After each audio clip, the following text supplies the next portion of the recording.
এত কষ্ট এত পরিশ্রমের পরে এই মানুষটা যদি হাসরের ময়দানে জাহান্নামে যায়, কবরে গিয়ে আযাব ভোগ করতে হয়, সে কি পরিমাণ আফসোস করবে যে আহারে এই কষ্ট কার লাগে করলাম,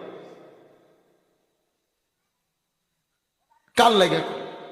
এই রক্ত পানি করা কষ্টের কামাই বিনিময়ে এই টাকা দিয়ে সন্তান মোবাইলে ছবি ঢুকায়, ছবি দেখে। আহা,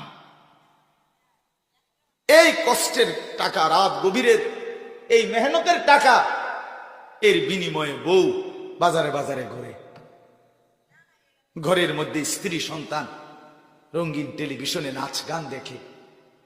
এর জন্যই এই কষ্টের উপার্জন। মরবেন না কেউ, আখেরাতে যাবেন না কেউ, কবরস্থান কেউ দেখেন নাই? কথা বলেন না কেন? আরে কবরস্থান দেখছেন আপনারা?